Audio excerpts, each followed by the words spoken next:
भारत के निवासी मेरे भाई बहनों, प्यारे बच्चों,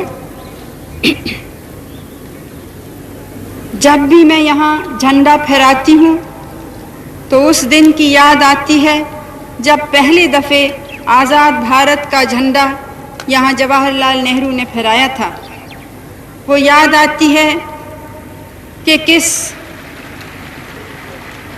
मुसीबत और कष्ट और कुर्बानी से ये देश गुजरा, किन आशाओं को लेके हमने यहाँ पे अपना झंडा फहराया। आज जब हम पीछे देखते हैं इन वर्षों के तरफ, तो ये देखते हैं कि जो रास्ता अपने सामने हमने रखा था उस पे काफ़ी दूर हम आगे बढ़े हैं। साथ ही साथ भूल भी हुई है, गलतियां भी हुई हैं, काम में कमी भी हुई है। और जितना ही हम आगे बढ़े उतना ही हमने देखा कि रास्ता आगे का कितना ज़्यादा लंबा है। ये देखा कि हर एक कदम से कठिनाई बजाय कम होने के और बढ़ती है। ये देखा कि कुछ मांगें अगर पूरी होती हैं तो बहुत सी मांगें नई खड़ी हो जाती हैं। लेकिन ये जीवन का ऐसा ही रास्ता होता है। हमारी कोशिश रही है कि जो आदर्श हमारे महान नेताओं ने हमारे सामने और देश के सामने रखे, उस ही पथ पर हम कदम आगे बढ़ाएं। आज़ादी अनेक प्रकार की होती है। हमने जानबूझ के पूर्ण स्वराज के लिए लड़ा और उसे प्राप्त किया, और ये उचित ही था, क्योंकि दूसरे किसी प्रकार की स्वतंत्रता को सच्ची माने में स्वतंत्रता नहीं कह सकते हैं। पूर्ण स्वराज के माने केवल ये नहीं है कि आप अपने प्रतिनिधि को चुनें, केवल माने ये नहीं है कि जो अखबार लिखना चाहें, चाहे वो बहुत ही कम लोगों की आवाज़ उठाते हों, वो इजाज़त मिले उनको। पूर्ण स्वराज के माने हैं कि स्वराज के फल, स्वराज के नतीजे भारत के घर घर तक पहुँचें, उन लोगों तक पहुँचें जिनकी आवाज़ नहीं उठ सकती, उन लोगों तक पहुँचें जिनको शायद ठीक से मालूम भी नहीं है कि वो क्या चाहते हैं, उन लोगों तक पहुँचें जो आज तक सब सुविधाओं से वंचित रहे हैं। इस स्वराज के तरफ हम अपने देश को आगे ले जाने की कोशिश कर रहे हैं, लेकिन ये रास्ता बनाने में बहुत से रोड़े आते हैं। किसी न किसी वर्ग के, किसी न किसी गुट के या किसी न किसी व्यक्ति के हित पर कुछ थोड़ा सा धक्का लगता है। हम चाहते हैं कि सबके जीवन में सुधार आए, बड़ा सा बड़ा हो, छोटा सा छोटा हो। लेकिन अगर आप सोचें तो आपको खुद यह महसूस होगा कि जिसके पास आज भी है उसको अगर और ज़्यादा मिलता जाता है तो जिसके पास नहीं है उसको कैसे कुछ मिल सकेगा।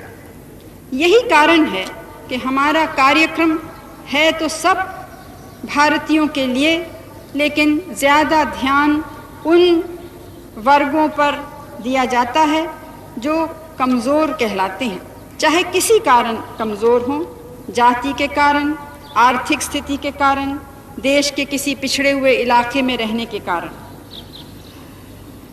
तो हर कदम पे किसी न किसी से टक्कर खानी होती है। वो टक्कर हमने खाई, लेकिन हमने अपने पैर डगमगाने नहीं दिए। और आज मुझे खुशी होती है ये कह के कि इस पिछले वर्ष में कितनी उन्नति हमारी देश ने की है। एक कार्यक्रम हमने जनता के सामने रखा, उसमें कुछ सरकार के कर्तव्य थे और कुछ जनता के कर्तव्य थे। क्योंकि एक नया अनुशासन आया, क्योंकि एक नई भावना, आशा की, उम्मीद की जनता के दिलों में उत्पन्न हुई, तो सब ने इस कार्य में सहयोग दिया। मैं ये नहीं कहती हूँ कि वो कार्य पूरा हो गया या जितना हम समझते थे, जितना हम चाहते थे वो भी पूरा हुआ, ऐसा नहीं हुआ है। लेकिन तब भी ठोस जोरदार कदम आगे बढ़े हैं और काम चालू है। सब जगह बराबर का नहीं है। जहाँ भी जनता जागरूक है, जहाँ के कार्यकर्ता मजबूत हैं, वहाँ पे वो काम और तेज़ी से आगे बढ़ा है। आप सबको तो मालूम है कि उत्पादन कितना बढ़ा, करीब करीब 7% हमारी देश की उन्नति हुई है। इसी प्रकार से जो हमें गरीबों को घर देने का कार्यक्रम था, 70 लाख परिवारों को घर मिले हैं। बिजली बहुत बढ़ी है, 2000 मेगावाट से। सिंचाई का कार्यक्रम तेजी से बढ़ा है और हमारी आशा है कि और तेजी से बढ़ेगा। जमीन सुधार का कार्यक्रम भी जितना हम चाहते थे उतना अभी भी नहीं हुआ। ये कोई नया कार्यक्रम नहीं है, बहुत पुराना है। लेकिन जब भी ये इसको हाथ में लेते हैं तो जहाँ पे ज़मीन का बंटवारा होता है वहाँ पे नए प्रश्न उठ खड़े होते हैं। और क्योंकि दूर दूर जगह हैं, सब जगह आँख भी नहीं पहुँच सकती और ठीक से उसकी खबर लोग समय पे नहीं देते हैं, तो बहुत सी गलतियाँ भी होती हैं। ये सब मुझे मालूम है और इसीलिए हर साल यहाँ और जहाँ भी मैं बोलती हूँ, मैं इसी बात पे जोर देती हूँ कि जब तक जनता, चाहे वो मज़दूर हो, चाहे वो गरीब हो या कोई और नागरिक हो, जब तक वो स्वयं इसको हाथ में नहीं लेंगे कि जहाँ भी अन्याय है उसके तरफ ध्यान दिलाएं और केवल शिकायत के रूप से नहीं, लेकिन सुझाव दिलाएं कि ये यहाँ पे गलती हुई है, इस प्रकार से हम और आप मिल के इस गलती को सुधार सकते हैं।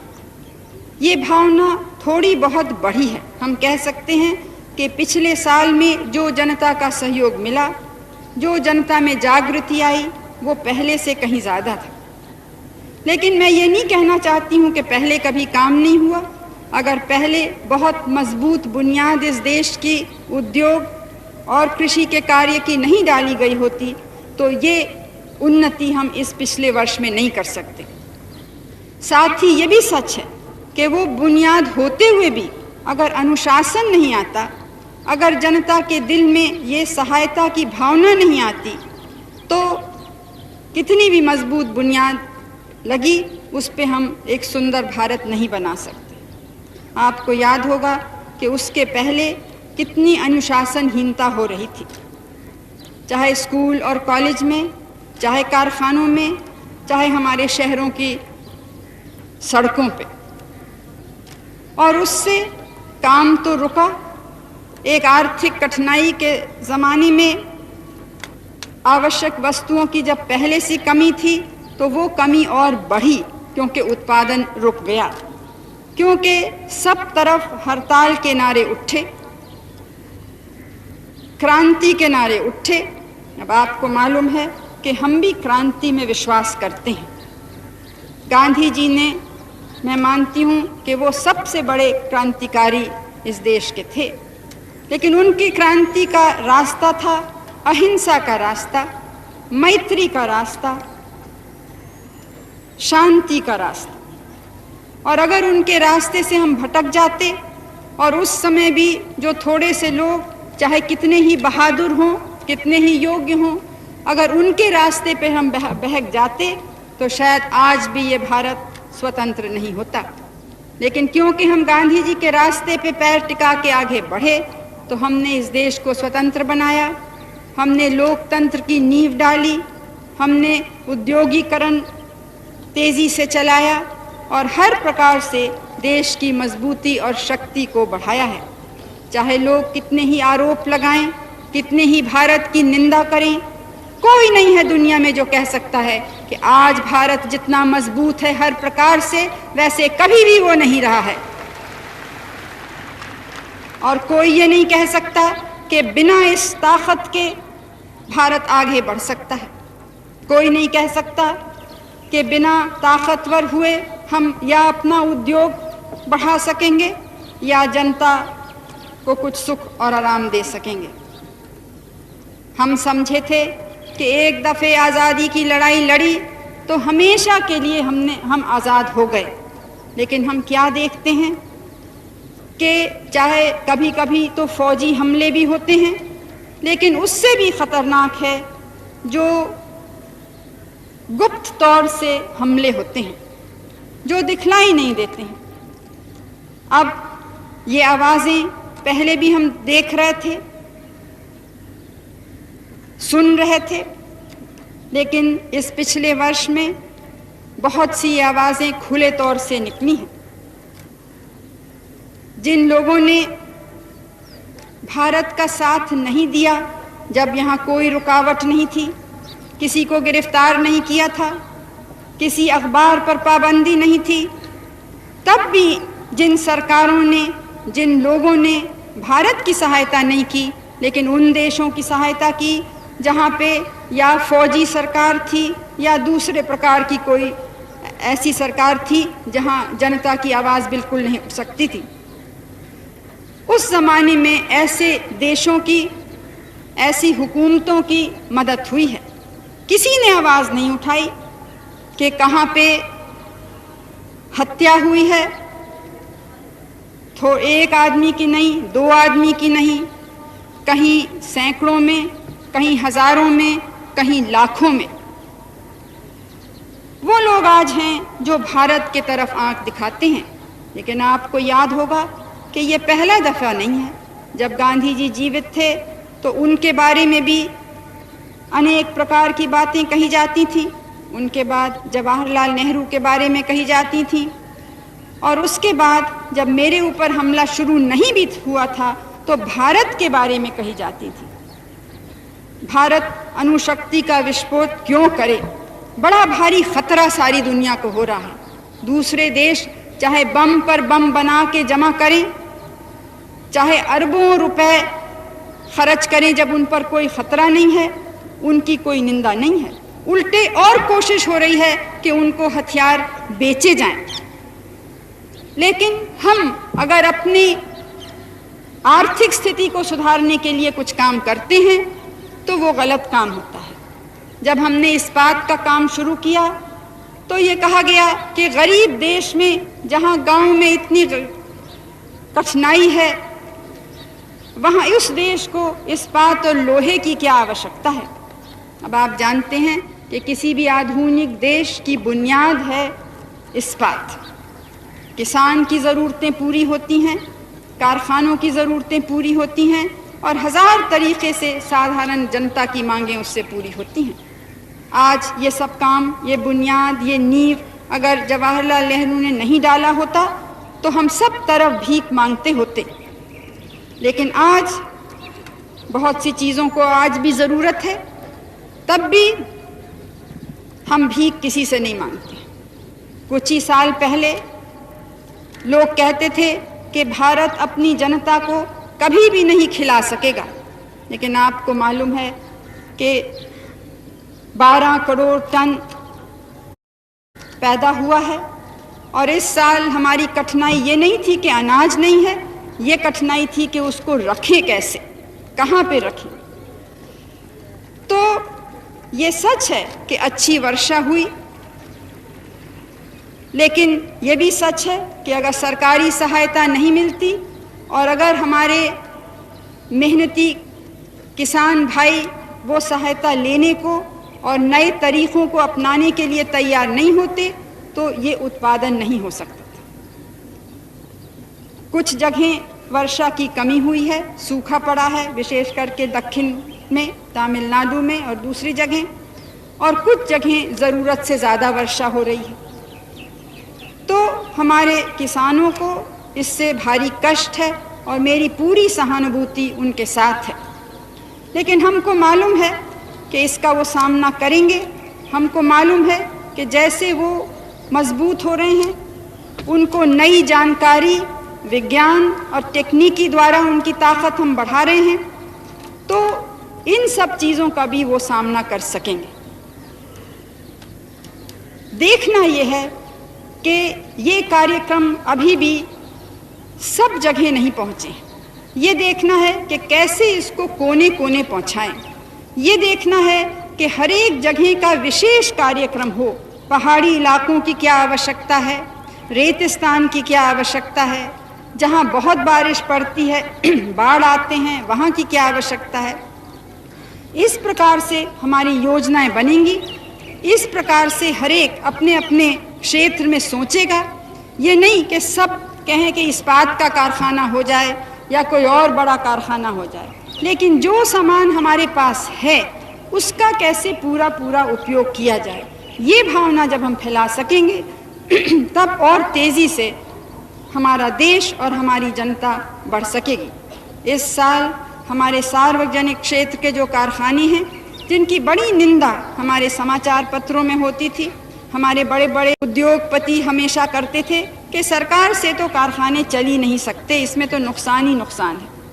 हमने देखा कि उनमें से बहुत सौ ने अब मुनाफा किया है और उनका उत्पादन बहुत बढ़ा है। जो वृद्धि हुई है हमारे उत्पादन में, वो इन्हीं सार्वजनिक क्षेत्र के कारखानों के द्वारा हुई है। और हमारी पूरी आशा है कि जो थोड़े से हैं, जहाँ का काम अभी संतोषजनक नहीं है, वो भी अब तेज़ी से अपना काम सुधारेंगे। पूरी इसकी कोशिश हो रही है। तो हर समय हर तरफ हमको देखना है, और ये तब होगा जब प्रत्येक नागरिक अपने कर्तव्य को समझे। मैं अपने मजदूर भाइयों और बहनों को बधाई देना चाहती हूँ, क्योंकि उनके काम से ये सुधार और ये वृद्धि हुई है।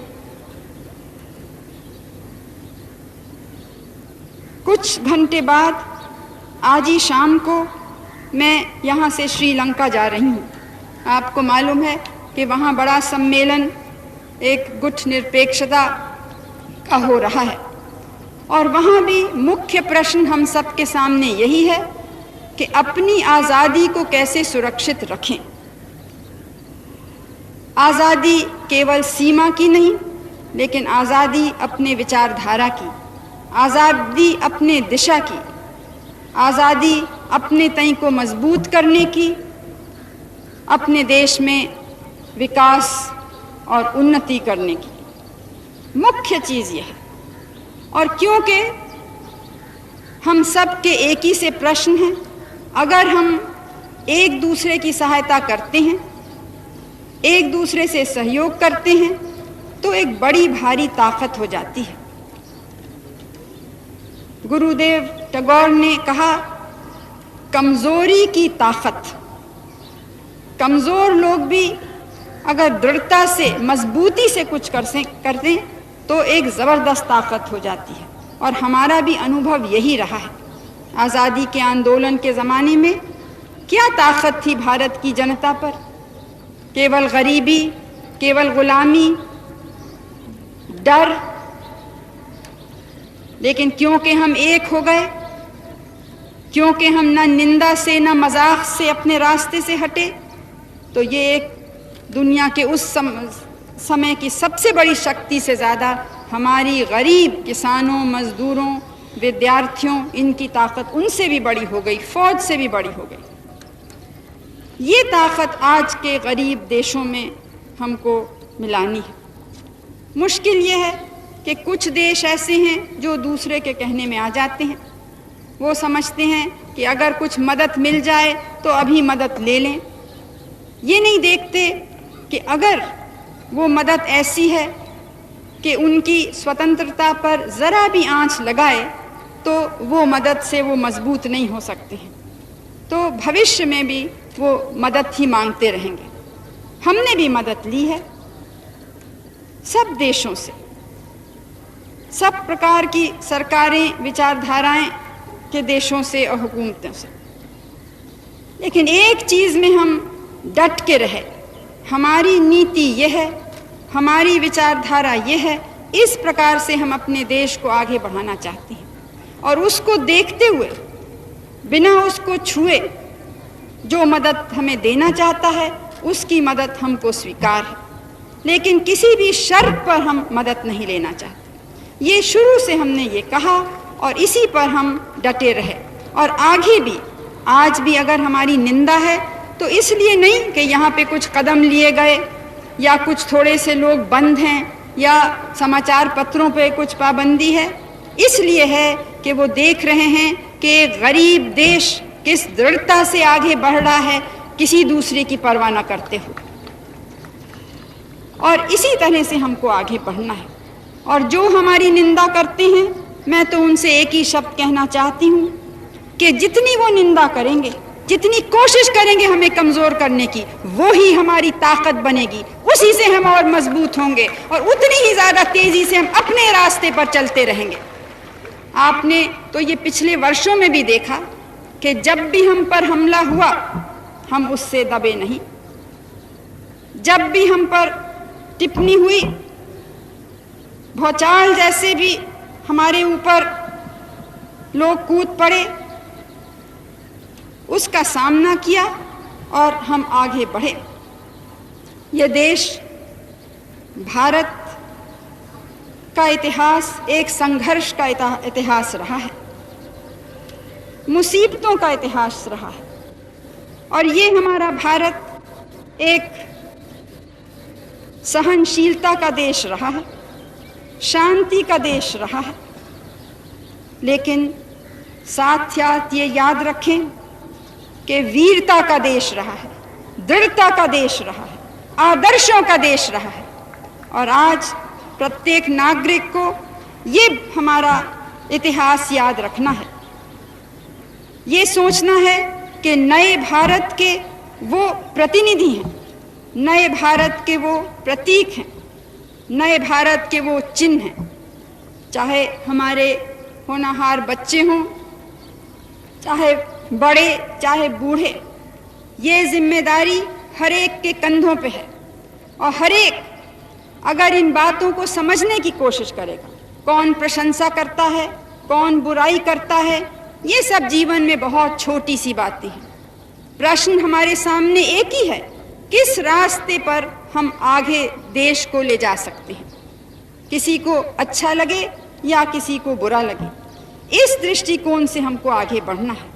अगर हमारे सुंदर बच्चे ठीक से नहीं पढ़ेंगे, खेल कूद में रुचि नहीं लेंगे, तो उनका न शरीर मजबूत हो सकता है, न उनका मन मजबूत हो सकता है। और ये अगर युवा पीढ़ी मजबूत नहीं हुई, अगर ये रचनात्मक कार्य में नहीं पड़ी, अगर इनमें देश का प्रेम, देशभक्ति नहीं हुई, तो फिर ये सबसे बड़ी कमजोरी, सबसे बड़ी हानि देश की होगी। फौजें देश की सीमा को सुरक्षित रखती हैं और हम सबको कारण है कि हम अपनी सेनाओं पे गौरव करें। लेकिन सेना तब बहादुरी से लड़ सकती है अगर उसके पीछे एक बहादुर, मजबूत देश रहे। तो आज जो दिन है कि हम अपने इतिहास को देखें और साथ ही साथ अपने भविष्य को देखें, तो हम ये निर्णय करें कि देश किस दिशा में जाएगा, कितना मजबूत होगा, कितना प्रगति करेगा। ये किसी दूसरे की जिम्मेदारी नहीं है, ये किसी दूसरे के मदद से नहीं होगा। ये हमें अपने हाथ और पैर से, अपने दिल की मजबूती से, अपने दिमाग की तेज़ी से हम सबको, आपको और हमको मिल के करना है। और ये भावना अगर होगी तो इस भारत को कभी कोई पीछे नहीं हटा सकता। मुझे पूरा विश्वास है कि ये जो थोड़ा सा अनुशासन आया, इसको हम और अपनी शक्ति से बढ़ा सकेंगे। कुछ चर्चा चलता है कि यहाँ जो आपातकाल की घोषणा हुई, ये कब वापस ली जाएगी। ये कोई नहीं देखता कि कई महीनों से ढील दी जा रही है। और ढील का नतीजा क्या हुआ? क्या जो लोग छूटे हैं वो उन्होंने ज़रा भी ये कबूल किया कि हिंसा और इस प्रकार के आंदोलन से, काम रोकने से देश की हानि होती है, या वो उसी रास्ते पे आज भी चलने को तुले हुए हैं? ये प्रश्न हमको पूछना है। हमारे हाथ में नहीं है कि क्या होगा, ये उन लोगों के हाथ में है जो देश को तोड़ने में लगे थे, देश में अनुशासनहीनता फैलाने में लगे थे, जो ऐसे गुटों को और व्यक्तियों को प्रोत्साहन दे रहे थे जिन्होंने कभी भी न लोकतंत्र में विश्वास रखा है, न जिस प्रकार की स्वतंत्रता में हम विश्वास करते हैं, या गुट निरपेक्षता में विश्वास करते हैं, या सांप्रदायिकता से लड़ने में विश्वास करते हैं, जिन्होंने कभी भी इन विचारधाराओं से सहमत नहीं रहे, उनको इन आंदोलनों ने प्रोत्साहन दिया था। तो हमको ये देखना है कि जब हम आगे बढ़ रहे हैं, जब बहुत बरसों बाद पहले दफे गरीबों के लिए कार्यक्रम आरंभ हुए हैं और सफलता से आगे बढ़ रहे हैं, चाहे जितनी तेजी से हम चाहें उतने नहीं हैं। इतने बड़े देश में, कोटि कोटि की जनता में अगर 70 लाख परिवार के लिए घर मिले तो बहुत छोटा है, लेकिन जहां एक को भी पहले नहीं था तो 70 लाख बड़ा भी है। इसी प्रकार अगर हम कहें कि नहीं वो 70 लाख भी नहीं चाहिए तो फिर दूसरे लोगों को कैसे मिलेगा? तो ये समय है जब इन चीज़ों पे गहराई से हमको विचार करना है। हम नहीं चाहते कि सरकार के तरफ से या किसी संस्था के तरफ से जोर हो, और न हमने इसकी कोशिश भी की है। हम चाहते हैं कि हर एक अपने दिल से सोच के अनुशासन, देश सेवा, इस सब में लगे। आप सबको तो मालूम है कि गांधी जी हमेशा कहते थे कि कोई अधिकार नहीं है जो कर्तव्य से नहीं निकलता है। उस प्रकार के अधिकार आएंगे अपना कर्तव्य समझ के, तब सच्चा लोकतंत्र आ सकेगा। एक लोकतंत्र जिसमें गरीब से गरीब की आवाज़ सुनाई जाए, जिसमें कोई भी जने केवल अपने आर्थिक या सामाजिक बलबूते के कारण दूसरों पे हावी न हो, जिसमें हर एक जाने कि अगर हमारे अधिकार हैं तो हमारे जो गरीब भाई और बहन हैं, जो पिछड़े गरीब भाई और बहन हैं, उनके भी अधिकार हैं, और जहां हम अपने अधिकारों के लिए लड़ना है उतना ही उनके अधिकारों के लिए लड़ना है। ये भावना आएगी तब अधिकार सबको मिल सकते हैं। जब तक हम सोचते हैं कि कुछ लोगों को अधिकार मिलने चाहिए, कुछ लोगों की आवाज़ें उठनी चाहिए, दूसरों का चाहे कुछ भी हो, ये इसी तरह से हमने अपनी आज़ादी खोई थी और इस भूल में हमको फिर से नहीं पड़ना है। तो मैं यही आपसे कहूँगी कि हम याद रखें कि ये भारत जो बलिदान की भूमि है, आज उस प्रकार का बलिदान नहीं चाहिए। आज हिम्मत चाहिए कि हम हिम्मत से, दृढ़ता से जिएं, एक नया जीवन बनाएं अपने देश के लिए। और अगर इस महान कार्य में सब लगेंगे तो हम अपने देश को बहुत ऊंचा उठा सकेंगे।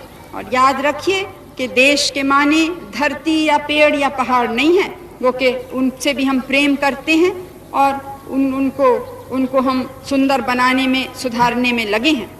लेकिन जब देश कहते हैं तो ये इस देश की कोटि कोटि जनता है, उसको ऊपर उठाना है, उनके घरों में सुख और आराम पहुंचाना है, उनके बच्चों को हर प्रकार का सौंदर्य हमको देना है।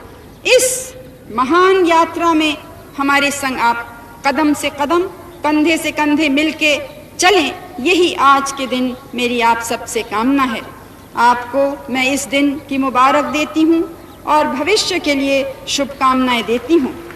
मेरे संग मिलके सब बच्चे, बड़े, बूढ़े, नौजवान जय हिंद अब बोलेंगे। जय हिंद, जय हिंद, जय हिंद। बोलो भारत माता की।